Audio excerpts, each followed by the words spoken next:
இந்த வீடியோவில் நீங்கள் பார்க்க போகிறது என்னென்னு பார்த்தீங்கன்னா, ஹைதராபாத் நாங்கள் போனது தான் இந்த வீடியோவில் நீங்கள் பார்க்க போகிறீங்க. ஃபஸ்ட்டு வந்து நாங்கள் ட்ரெயினில் போகும்போது என்னென்ன சேட்டைகள் பண்ணோம் அப்படின்றது தான் இப்போ நீங்கள் பார்த்துட்ருக்கிறது. ட்ரெயினில் சும்மா உங்கள் ஃப்ரெண்ட்ஸ் கேங் கூட போனீங்கன்னா என்னென்ன நடக்குமோ அதே தான் இங்கேயும் நடக்குது. இதெல்லாம் முடிஞ்சதுக்கப்புறம் எப்படியோ ஒரு வழியாக நாங்கள் காலையில் ஹைதராபாத் போய் சேர்ந்துட்டோம்.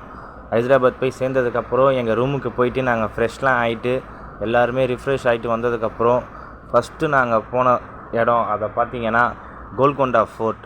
இப்போ நீங்கள் பார்க்குறீங்களா, இதுதான் கோல்கொண்டா ஃபோர்ட். இதுதான் நாங்கள் ஃபஸ்ட்டு ரிஃப்ரெஷ் ஆகி போன இடம். நாங்கள் ஹைதராபாத்தில் போய் ஃபஸ்ட்டு பார்த்த இடம்னு பார்த்தீங்கன்னா இதுதான். ஹைதராபாத்தில் இப்படி ஒரு இடம் இருக்குன்றதே எனக்கு போனதுக்கப்புறம் தான் தெரியும். உங்களில் எத்தனை பேருக்கு அப்படின்றது எனக்கு தெரியாது.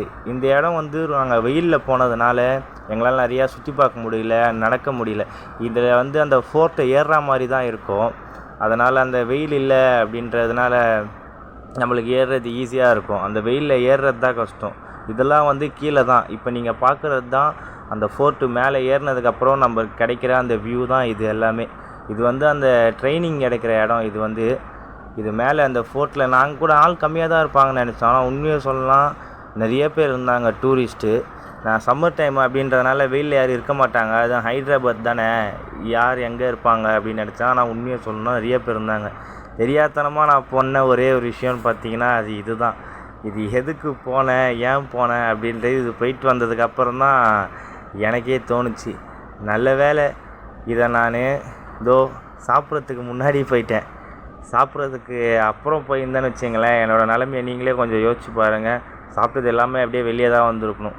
இது மூலம் எல்லாமே முடிச்சுட்டு நாங்கள் ரூமுக்கு போயிட்டு நைட்டு ரெஸ்ட்டு எடுத்துகிட்டு பொறுமையாக எங்கள் ஃப்ரெண்ட்ஸும் நாங்கள் எல்லாருமே கொஞ்சம் நேரம் சும்மா ஃபன் பண்ணிவிட்டு அதுக்கு அடுத்த நாள் போன இடம்னு பார்த்தீங்கன்னா சார்மினார் ஃபோர்ட் ஹைதராபாத்தில். இதுதான் அந்த சார்மினார் ஃபோர்ட். உள்ளே நீங்கள் ஏறி போகிற அந்த படிக்கட்டு. இதுவும் நான் இப்போ தான் ஃபஸ்ட் டைம் போய் பார்க்குறேன். இதுவும் நான் கூட்டமே இருக்காதுன்னு தான் நினச்சேன். ஆனால் சும்மா சொல்கிறேன், நான் போனதுலேயே ஹைதராபாத்தில் பார்த்ததுலேயே இந்த ஒரு இடம் தான் எனக்கு ரொம்ப பிடிச்சி இருந்தது. இதுதான் பார்த்திங்கன்னா நம்ம மேலே ஏறி போகக்கூடிய அந்த வழி. அந்த ஒரு 4 தூண் இருக்கும். அந்த தூணுக்கு சென்டரில் இது ஸ்டெப்ஸ் மாதிரி இருக்கும். இதில் வழியாக தான் நம்ம மேலே ஏறி போய் பார்க்கணும். இது நம்ம மேலே ஏறி போய் பார்த்தா அங்கேருந்து ஒரு வியூ கிடைக்கும் பாருங்கள். அந்த வியூ அவ்வளோ நல்லாயிருக்கும். நீங்களே பாருங்கள் நாங்கள் எவ்வளோ தொலைவு மேலே ஏறி போகிறோம் அப்படின்றத. எனக்கு இங்கேருந்து பார்க்கும்போது அது எங்களுக்கு அவ்வளோ பெருசாக தெரியல. ஆனால் அது படிக்கட்டு சின்னதாக இருக்கிறதுனால மேலே ஏறும்போது இது கொஞ்சம் கஷ்டம்தான். மேலே ஏறி போனதுக்கப்புறம் நம்மளுக்கு கிடைக்கிற வியூ பார்த்திங்கன்னா இதுதான். 4 பக்கமும் நல்லா க்ரௌடாக இருக்கும். இந்த பக்கம் நான் எடுத்த சைடு மட்டும்தான் க்ரௌடு கொஞ்சம் கம்மியாக இருக்குது. நான் தான் அந்த சைடு எடுத்திருக்கேன். மற்றபடி பார்த்திங்கன்னா 4 சைடுமே அவ்வளோ க்ரௌடாக இருக்கும் ஹைதராபாத்தில். இங்கேருந்து நின்று பார்க்குறாங்க பாருங்கள். எல்லாருமே அந்த க்ரௌடு அந்த வியூ கார்டை தான் நின்று பார்ப்பாங்களே. இதை முடிச்சுட்டு அப்படியே நாங்கள் வந்து பார்த்திங்கன்னா அங்கே ஒரு கோயில் இருக்குதுன்னு சொன்னாங்க. அந்த கோயில் எல்லாமே நாங்கள் பார்த்துட்டு இதுதான் அது புதுசாக ஓப்பன் பண்ண கோயில் வேறு சொன்னாங்க. இந்த கோயில் அந்த சிலை அவ்வளோ பிரம்மாண்டமாக இருக்கும். நம்ம கிட்டே போய் பார்த்தோன்னா அவ்வளோ பெருசாக இருக்கும் அந்த சிலை வந்து. இதில் உங்களுக்கு எப்படி தெரியுதுன்றது தெரியல இந்த வீடியோவில். இதில் நான் ஜூம் பண்ணி தான் காட்டியிருக்கேன்.